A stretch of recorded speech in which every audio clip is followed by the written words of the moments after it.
Hello guys, আমি শুভঙ্কর দাস, আমি অঙ্কন মিত্র। আপনারা দেখছেন টু ফ্যাটি ব্রোস। আজকে আমরা বাংলাদেশ টিম এবং তাদের ফ্যানকে এক্সপোজ করতে চলেছি। আপনারা আমাদের সাথে থাকুন এবং আমাদেরকে সাপোর্ট করুন।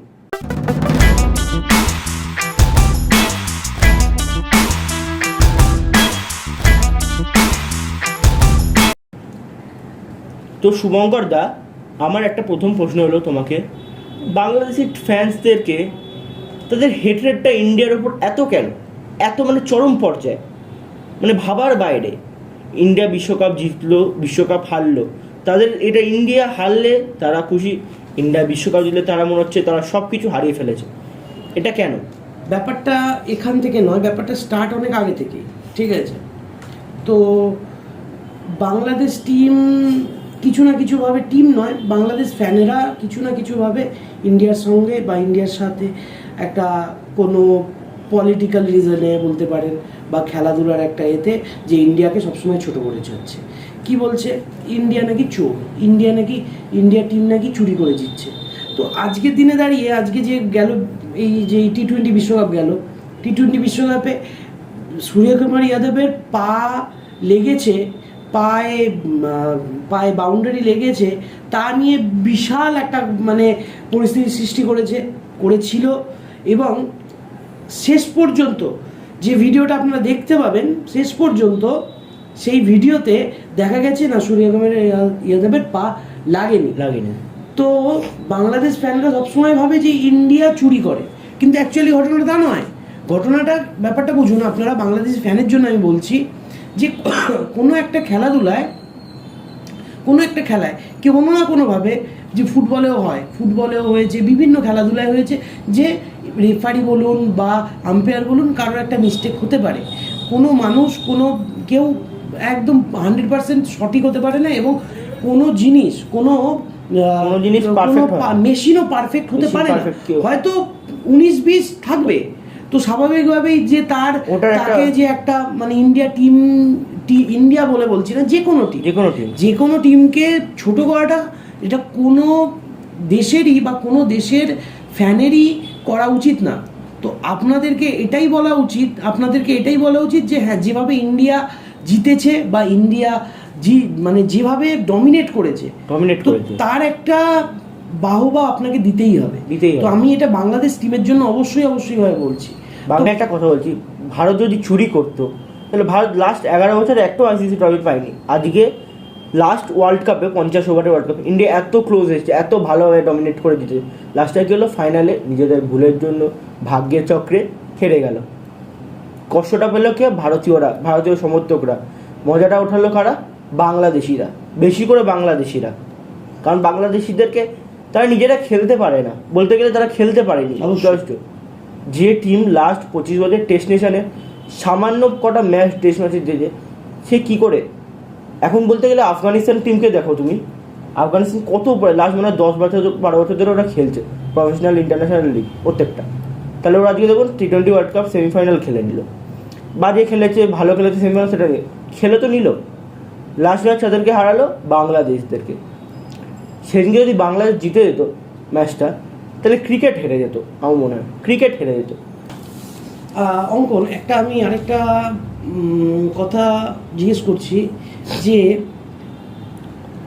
ইন্ডিয়াকে এখন বলা হচ্ছিল, এই যে যতক্ষণ না ট্রফিটা জিতছিল ততক্ষণ ইন্ডিয়ান টিমকে শুধু চোকার্স বলছিল, যে ইন্ডিয়ান টিম সবসময় চোখ করে যায়। তো এটা কতটা সত্যি, কতটা মিথ্যা? দেখো, ইন্ডিয়া যদি সত্যি চোখ হতো তাহলে ইন্ডিয়া 6টা আইসিসি ট্রফি জিততো না। ইন্ডিয়ার টিম ফিয়ার অফ ফেলিয়ার, মানে হারার ভয়, এটা সারাটা জীবন ছিল, হয়তো এখনও থাকবে। নেক্সট যখন আইসিসি ওয়ার্ল্ড কাপ সেমিফাইনাল বা এইটা চলে গেছে, কারণ তারা মনে রেখেছে যে আমরা করতে পারি, আমরা করে এসেছি, আমরা হারাতে পারি। এটাকেই মেনটেন করতে হবে ইন্ডিয়ার টিমকে। আচ্ছা, আরেকটা জিনিস আমি বলতে চাই সমস্ত ফ্যানদেরকে, এবং বাংলাদেশি, ইন্ডিয়ান এবং বাদবাকি যত দেশে আমাদের ভিডিওটা দেখছে, তো সবাইকে আমি একটা জিনিস জিজ্ঞেস করতে চাইছি, যে ইন্ডিয়ান টিমকে চোকার্স বলা হয়, ঠিক আছে, আমি মেনে নিলাম চোকার্স, কিন্তু ইন্ডিয়ান টিম কতবার আইসিসি মানে বিভিন্ন টুর্নামেন্টে কতবার সেই জায়গা পর্যন্ত তাদের একটা ডমিনেট যে রুদ্রমূর্তি, তারা সমস্ত জায়গায় ইন্ডিয়ান টিম দেখিয়ে এসছে। হ্যাঁ, একটা ম্যাচ হার জিত তো হতে পারে, খারাপই আসতেই পারে। আপনারা নিজে থেকে বলুন যে তারা তো কোনো এরকম হয়নি যে তারা ট্রফিলেস, একদম নয়। ট্রফিলেস কি আপনারা নিজে থেকে বলুন? ট্রফিলেস নয়। দ্বিতীয় কথা হলো, ইন্ডিয়া যখনই খেলেছে দীর্ঘ আপনি 11 সালের পর থেকে দেখুন না, যখনই খেলেছে তারা ডমিনেট করেছে। হ্যাঁ, একটা দুটো টুর্নামেন্ট হবে যেখানে ডমিনেট নাই করতে পারে, কিন্তু বাদ বাকি সমস্ত জায়গায় 7 বার ফাইনাল, সেই ফাইনালে তারা উঠেছে। ইন্ডিয়া প্রত্যেকবারই সেমিফাইনাল, ফাইনাল, লাস্ট ফাইনালে উঠেছে। আমার মনে হয় 2021-এর T20 ওয়ার্ল্ড কাপ, যেটাই যেখানে ইন্ডিয়া গ্রুপ স্টেজ থেকে নক আউট হয়ে গেছিল 2013-এর পর থেকে। হ্যাঁ, একদম। তাছাড়া কিন্তু কোনো জায়গাতে গ্রুপ স্টেজ থেকে নক আউট হয়নি, গ্রুপ স্টেজ থেকে। আমি তোমাকে বলছি, দেখুন আপনারা 2014 সালে runners up T20 world cup, 15 সালে সেমিফাইনালিস্ট, 16 সালে T20 ওয়ার্ল্ড কাপ সেমিফাইনালিস্ট, 17 সালে চ্যাম্পিয়ন্স ট্রফিতে রানার্স আপ, 19-এর সেমিফাইনালিস্ট, 21-এর আপনার T20 ওয়ার্ল্ড টেস্ট চ্যাম্পিয়নশিপে রানার্স আপ, 21-এর T20 ওয়ার্ল্ড কাপ, যেটা আমি খারাপ বলছি ওটাতেই খালি গ্রুপ স্টেজ, 22-এর T20 ওয়ার্ল্ড কাপ সেমিফাইনালিস্ট, 23-এর world test championship runners up, 23-এর one day world cup runners up, 24-এর ওয়ার্ল্ড T20 চ্যাম্পিয়ন্স। তাহলে ইন্ডিয়ার টিম কিন্তু খারাপ পারফরমেন্স করছে না, ইন্ডিয়া টিমের ব্যাড লাক খারাপ, পারফরমেন্স খারাপ না, ব্যাড লাক ফ্যাক্টর করে। তাহলে লাক ফ্যাক্টর না করলে অস্ট্রেলিয়া টিম 6টা ওয়ার্ল্ড কাপ জিততো না। একদম। এবার আমি তোকে জিজ্ঞেস করি যে বাংলাদেশ টিম এত লাফায় তার কারণটা কি? এবং বাংলাদেশ টিম লাফানোর কারণ যেই কারণ থাকুক, ওটা কি উচিত সেটা আমাকে বল। উচিত তো একদমই নয়, কারণ আপনাদের নিজের নেই। যদি নিজেদের ঘর কাচের হয় না, তাহলে অন্যের জানলায় ইট ছুটতে নেই, কথা আছে না, ইট ছুটতে নেই। ইট ছুটলে পাটকেল খেতেই হবে, এটা নীতি, সেরকমই হবে। বাংলাদেশ টিম কি বলুন তো, একটাই প্লেয়ার সাকিব আল হাসান এখনও খেলে যাচ্ছে 2007 সাল থেকে, তার পারফরমেন্স খারাপ থেকে খারাপের দিকে যাচ্ছে, একটা পারফরমেন্স ভালো করে দিতে পারে। আমরা রোহিত শর্মাকে অনেক ট্রল করেছি লাস্ট 2 বছর ধরে, 22-এর T20 রোহিত শর্মাকে কম ট্রল করেনি। বিরাট কোহলি একা ক্যারি করে যাচ্ছে, সূর্যকুমার যাদবকেও ট্রল করা হয়েছে, কিন্তু তারা পারফরমেন্স করে দেখিয়েছে। 23-এর ওয়ানডে ওয়ার্ল্ড কাপে দেখুন রোহিত শর্মা দুর্দান্ত ব্যাটিং, দুর্দান্ত। প্রত্যেকজনের রোল আলাদা আলাদা ছিল, যে বিরাট কোহলি একজন পুরো খেলবে 30-35 ওভার, আর বাকি সবাই অ্যাটাকিং করে খেলবে ওনার সাথে। সেরকমই হলো, ইন্ডিয়া হেরে গেল নিজের ব্যাড লাক, নিজেদের ভুলে আমি বলছি। কিন্তু বাংলাদেশ টিমের প্লেয়ার, ধরুন নতুন প্লেয়ার, আমি আগের দিন ইন্ডিয়ার সাথে একটা প্লেয়ার দেখলাম, লেগ স্পিনার রিশাদ বলে, সে 10 বলে না 9 বলে 24 রান করে গেল। সে দেখে গেল যে আমরা রান করতে পারি, সবাই টুকুস করে। বাংলাদেশে হচ্ছে 150-60-এর টিম, ওরা উনি 200 রান চেস করতে পারে না, বা 180 রান, এটা হলো প্রথম পয়েন্ট। ওরা ইন্ডিয়ার সামনে খেললে দেখি একটু অন্য লেভেলের খেলে, পাকিস্তানের সামনে খেললে দেখি একটু অন্য লেভেলের খেলে, অস্ট্রেলিয়ার সামনে খেললে দেখি অন্য লেভেলের খেলে। এটা আমি বুঝতে পারি না। যখন আপনি টেস্ট নেশন, একটা কথা হলো তাদের ধারাবাহিকতা নেই, হ্যাঁ, এটা হলো মেন কথা। তো আজকে আপনাদের টিমকে এক্সপোজ করাটা আমাদের দায়বদ্ধতার মধ্যে পড়ে না, কিন্তু একটা কথা আমি বলবোই আপনাদেরকে, যে আপনাদের ফ্যান, মানে যে বাংলাদেশি ফ্যানদেরকে আমি এই কথাটা বলতে চাইছি, যে আপনারা বাইরের যে কোনো দেশের টিমেরকে ট্রোল করা বন্ধ করুন। বিশেষ করে তো ইন্ডিয়াকে আপনারা ট্রোল করেন, আপনি অন্তত নিজের দেশের টিমকে ট্রোল করবেন না, বা বাইরের দেশের টিমকে তো ট্রোল করবেনই না, নিজের দেশের টিমকেও ট্রোল করবেন না। শুধু আপনারা একটা জিনিস ফলো করুন, যে বাংলাদেশ টিমটাকে কিভাবে এগোনো যায়। তো আপনাদের দেশের যত ওপরের নেতৃত্ব আছে, আপনাদের ক্রিকেট বোর্ডের যত ওপরের নেতৃত্ব আছে, তো তারা ঠিক করে কাজ করছে না। আজকে ইন্ডিয়ান টিম 10খানা ইন্ডিয়ান টিম ক্রিয়েট করে দিতে পারে, 10খানা, তাদের 10খানা বেশি, 5-6টা তো পারফেক্ট। তো আপনারা একটা জিনিস দেখবেন, যে আজকে যদি ইন্ডিয়ান টিম বলে আরেকটা কারোর সঙ্গে খেলতে যাবো, তো ইন্ডিয়ান টিম আরও 2টো টিম নামিয়ে দিতে পারবে। ইন্ডিয়া BCCI আজকে 2টো আরও নামিয়ে দিতে পারবে টিম, কারণ কি তাদের ব্যাকআপ অনেক কিছু, অনেক প্লেয়ার আছে ডোমেস্টিক। আজকে বলছি না যে সব ব্যাকআপ প্লেয়াররা ভালো খেলবে, আমি একদমই নয়, কিন্তু ব্যাকআপ প্লেয়ার অবশ্যই আছে ইন্ডিয়ান টিমে। আর আজকে আপনাদের টিমের ব্যাকআপ তো দূরে থাক, যেগুলো প্রথমের সারির যারা প্লেয়ার তারাই ঠিক করে খেলতে পারছে না, তো ব্যাকআপ প্লেয়ার তো আর কি বলবো আমি। তারা ঠিক সেই আছে। আমি একটা কথা বলছিলাম, বাংলাদেশ সবসময় এই 3-4টে প্লেয়ারের লিটন দাস, সৌম্য সরকার, সাকিব আল হাসান আর মেহমুদুল্লাহ, আগে মুশফিকুর রহিম ছিল, মুশফিকুর রহিম তাও একটু ভাবতাম ভালো প্লেয়ার, এই চারজন একইভাবে টিমে করে যাচ্ছে। আর যদি অন্য কোনো টিমে হতো না এরা, তাহলে বাদ পড়ে যেত। স্টিভেন স্মিথ অস্ট্রেলিয়ার এত বড় প্লেয়ার, তাকে T20 টিম দিয়ে বাদ করে দিল। তাহলে Pat Cummins captain, world cup champion, কিন্তু কাকে ক্যাপ্টেন করলো? মিচেল মার্শকে। তাহলে তারা বোঝে ক্রিকেট, তারা হারাক জিতুক তারা নিজেদের ক্রিকেট খেলে, স্পোর্টসম্যানশিপে খেলে। অস্ট্রেলিয়া বা হ্যাঁ লাখ ফ্যাক্টর থাকে। আমি একটা কোথাও ভিডিও দেখছিলাম, বাংলাদেশের যে ক্রিকেট বোর্ডের হেড পাপন, তারা কি বলছে শুনেছো? তারা বলছে আমরা সুপার 8-এ উঠে নাকি খুশি, এর আগে আমরা সুপার 8-এ উঠিনি, 3টে ম্যাচ জিতেছি আমরা। তো 3টে ম্যাচ জিতে কি হচ্ছে? আমি আপনাদের বলতে চাইছি কথাটা, যে এইটা ভাববেন না যে আমরা আপনাদের ট্রোল করতে এসেছি, ট্রোল করতে আসিনি। আপনারা এমনই হচ্ছেন যে মানুষের কাছে ট্রোল হয়ে যাচ্ছেন। তো স্বাভাবিকভাবে আজকে কলা গাছ বলেছেন, কলা গাছের ফ্যান হবো, ভারতের ফ্যান হবো না, সাপোর্ট হবো না, সাপোর্ট করবো, ভারতকে সাপোর্ট করবো। ভালো কথা, আপনি কলা গাছকে সাপোর্ট না সাপোর্ট করছিল তো, ঠিক আছে। কিছুদিন আগে অস্ট্রেলিয়ার সাথে ম্যাচে ভারতকে সাপোর্ট করছিল বাংলাদেশিরা। সে তো করবেই, তখন বাংলাদেশের দরকার চান্স ছিল। তো বাংলাদেশ নিজেদের সবকিছু বদলায়, এটাও বদলে নিয়েছে। বাংলাদেশি ফ্যানেরা, বাংলাদেশ ফ্যান, ঠিক আছে, বাংলাদেশি ফ্যানেরা, হ্যাঁ মানে বাংলাদেশ নয়, বাংলাদেশেরও পাল্টে নেয়, কোনো ব্যাপার নেই। এখন নতুন ওদের এই হয়ে যাচ্ছে, ঠিক আছে। আর বলতে চাইছি না, আপনারা বোঝেন, আপনারা ভালো সমাজদার কো ইশারা কাফি হতা হ্যায়। शाबाश बेटा, बहुत बढ़िया। সব ক্ষেত্রে এই কথা বলা উচিত না যে ভাই এ বাজে, এ তো এদের ট্রোল করে সবকিছু করিয়ে দেবো। হ্যাঁ, তো আপনারা ট্রোল করতে গেছেন যতবার, ততবারই কিন্তু ধাক্কা খেয়েছেন। একবারই শুধু আপনার ওয়ার্ল্ড কাপে 23-এ একটা ধাক্কাটা খাননি, যেহেতু ইন্ডিয়া হেরে গেছে।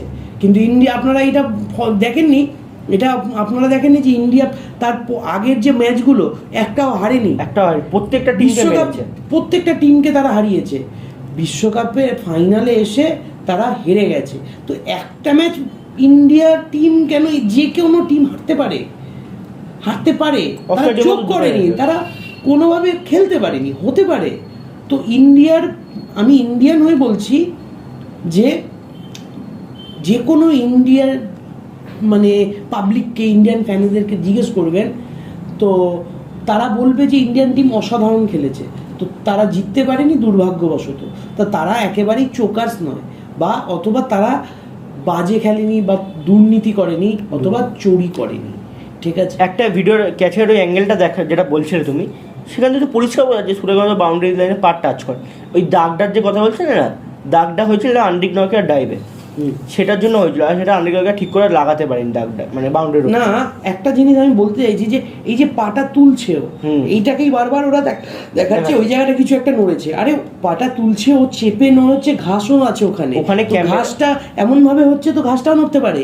তো ওটা এর পরের যে ভিডিওটা ভাইরাল হলো, সেটাতে আপনারা ক্লিয়ার আউট হয়ে গেলেন, যে দেখে নিল এত বড় গ্যাপ ছিল, এত বড়। ওইখান থেকে ক্যামেরা একটু কমন সেন্স রাখা উচিত। একটা ক্যামেরা যখন ওই অ্যাঙ্গেল দিয়ে দেখাচ্ছে না, তার মানে নিশ্চয়ই গ্যাপ আছে। আর আম্পায়ারও ওটা জানে, আর প্লেয়ার যখন কনফিডেন্ট হয় না, তারাও জানে যে ক্যাচটা ধরে নিচ্ছে। একটু আপনারা এটা অবশ্যই ভরসা করতে পারেন প্লেয়ারদের উপরে। আমি তোমাকে একটা কথা বলে দিচ্ছি, নেক্সট 4 বছর যদি বাংলাদেশ টিম একদম ইয়ং জেনারেশন টিমকে নিয়ে খেলে, হারুক, আমি হারাতে পার, হারতেই মানুষ শেখে, হারুক, তাহলে হয়তো বাংলাদেশ ওই সাকিব আল হাসান, মেহমুদুল্লাহ, লিটন দাস, সৌম্য সরকার, এদেরকে আগে বাদ দেওয়া উচিত।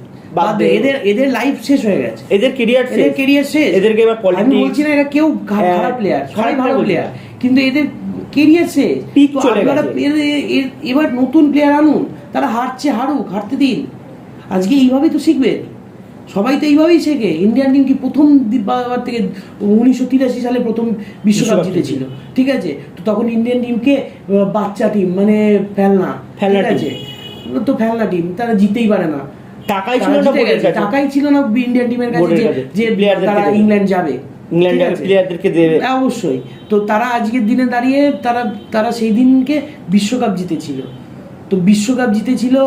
তো আজকে সেই তারপরেও যে ইন্ডিয়ান টিম বিশাল কিছু গ্রো আপ করে গেছিল তা নয়, ধীরে ধীরে হয় বাংলাদেশ টিম।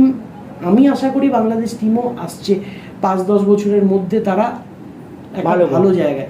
একটা টিমকে হারিয়ে আপনি এসে গেলেন, এসে আপনি ইন্ডিয়াকে হারিয়ে গেলেন, হ্যাঁ। বা ইন্ডিয়া আপনাদের কাছে খেলতে গেল, ইন্ডিয়াকে হারিয়ে হেরে গেল। তাতে আপনারা বড় টিম হলেন না। বড় টিম কিভাবে হয়? প্রতিটা ম্যাচের ধারাবাহিকতা, জেতার ধারাবাহিকতা বজায় রাখতে হবে। একটা টিম যখন আপনার কাছে খেলতে যাচ্ছে বা তাকে ভাবতে হবে যে একে হারানো কঠিন, বা আপনারা যদি বাইরে যান তো একে হারানো কঠিন, এদের কীভাবে এদের ওরা আপনারা যদি এখন অস্ট্রেলিয়া যান, অস্ট্রেলিয়া খুব একটা বেশি তারা সেটাকে নিয়ে পর্যালোচনা করবে না, কিন্তু যদি ইন্ডিয়ান টিম যায় তারা ভাববে যে একে কী করে হারানো। হ্যাঁ, তো অবশ্যই সেই জায়গা পর্যন্ত পৌঁছাতে হবে। আপনি দেখুন অস্ট্রেলিয়া আর ইন্ডিয়া, ইংল্যান্ড তারা কীভাবে টেস্ট কম্পিটিটিভ খেলে। অস্ট্রেলিয়ার কাছে ইন্ডিয়া ট্যুর মানে একটা সেরা ট্যুর বলতে গেলে। অস্ট্রেলিয়ার কাছে লাস্ট দুটোবারে বিজিটি ইন্ডিয়া বাজেভাবে মেরে এসছে। একবার তো ওদের প্লেয়ার ভালো ছিল না বলতে আপনারা বলুন, সেকেন্ডবার তো একটা ইনজিওর টিম দিয়ে রিজার্ভ প্লেয়ারদেরকে দিয়ে মেরেছে ইন্ডিয়া। তাহলে তো ইন্ডিয়ান রিজার্ভ প্লেয়াররা কত ভালো, তাহলে দেখুন। আমি বলছি না যে ইন্ডিয়ার সব প্লেয়ার ভালো। দেখুন ওয়াশিংটন সুন্দর তারপর থেকে একটা টেস্ট ম্যাচ আর খেলেনি আমার মনে হচ্ছে, একটা বা দুটো খেলেছে। নানা করে 3.5 বছর হয়ে গেল সেই টেস্ট ম্যাচের কথা বলছি আমি। তাহলে তো সেই জায়গা পাচ্ছে না, মানে কত প্লেয়ার আছে। টি নাটারাজন বলে শুধু টেস্ট ম্যাচই খেলে, শুধু ক্রিকেটও মনে হয় খেলেনি ইন্টারন্যাশনাল ইন্ডিয়ার টি নাটারাজন। তো আপনারা একটাই কথা আপনাদের ফ্যানদেরকে বলছি বিশেষ করে, যে আপনারা এই ধরনের কন্ট্রোভার্সি ক্রিয়েট করবেন না। আপনাদের কন্ট্রোভার্সি নিজেদের দলের জন্য, নিজেদের টিমের, নিজেদের বোর্ডের জন্য করুন। বোর্ড কেন বাজে করছে? আপনাদের বোর্ডের প্রবলেম আছে, গোড়াতে গলদ আপনাদের বোর্ডের গোড়াতেই গলদ। তাদের কোনো বেস নেই, তারা কিভাবে প্লেয়ার তুলে আনবে তারা জানেই না। ওই পাপন উনি, আমি ছোট করছি না ওনাকে, কিন্তু ওনার এই কথাটাই বলা উচিত না যে সুপার 8-এ 3টা ম্যাচ জিতেছি, এটা বলাই উচিত না। লজ্জা হওয়া উচিত, লজ্জা। আজকে আফগানিস্তান কি খেলেছে। আমি তোমাকে বলে দিচ্ছি একটা কথা, নেক্সট 4 বছর আপনার শুনুন আইসিসি একটা ট্রফি পাচ্ছে আফগানিস্তান, দেখে নিন শিওর। খালি আফগানিস্তানকে একটুখানি ব্যাটিংয়ে একটুখানি কনসার্ন করতে হবে, কারণ ওই 2-3 জনের উপর ভরসা করে না রান করা যায় না। এটা একদিন এক্সপোজ হতোই, আমি জানতাম। ওয়ার্ল্ড কাপে সেমিফাইনালে হয়ে গেছে, এটা আমিও জানতাম, আপনারাও জানতেন যে ওরা ব্যাটিং ওদের চলছে না 2-3 জন ছাড়া, এটা হতোই। হ্যাঁ, আফগানিস্তানে অবশ্যই ব্যাটিংটা একটুখানি খারাপ আছে, ব্যাটিং লাইন লাস্ট 50 ওভারের ওয়ার্ল্ড কাপে করলে আমরা প্রায় চলে গেছি। আজকে আপনাদেরকে ওরা বোলিংয়ের দ্বারা হারিয়েছে, বোলিংয়ের দ্বারা আপনাকে বিশ্বকাপে আপনাদেরকে হারিয়েছে, আর আপনারা ব্যাটিংয়ে হেরে গেছে। আর আপনারা ব্যাটিংয়ে আপনারা পুরো চোখ নট চোখ, আপনারা একদম জোক হয়ে গেছেন, জোক করে দিয়েছে আপনাদের, জোক বানিয়ে ছেড়ে দিয়েছে। আপনারা কিচ্ছু করতে পারেননি। আপনাদের টিম যা করে এসছে, যা দেখিয়ে এসছে, এটা জোকস ছাড়া কিচ্ছু না। সাকিব আল হাসান ওটা কিরকম করে খেলছে, চোখ এইদিকে ব্যাট এইদিকে, ফার্স্ট এসে ফার্স্ট বলে আউট, একটা বিশাল একটা বিশ্বসেরা অলরাউন্ডার, সে ফার্স্ট বলে আউট। তো আপনারা কি করছেন দেখছেন না? একটু দেখুন আপনাদের টিমকে, ইন্ডিয়ান টিমকে বাদ দিন, আগে নিজেদের টিমকে দেখুন, ঠিক আছে? তো একটা কথা লাস্ট, আমি একটা কথা বলে দিতে চাইছি যে আপনারা যাকেই সাপোর্ট করুন, অবশ্যই আর কলা গাছকে সাপোর্ট করবেন না।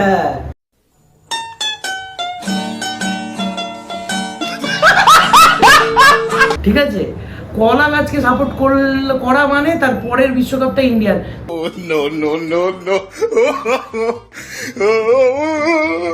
যদি সাপোর্ট করেন আমাদেরই ভালো হবে, আবার করুন কলা গাছকে, সাপোর্ট যদি ভয় মনে থাকে তো কলা গাছকে আর সাপোর্ট করবেন না।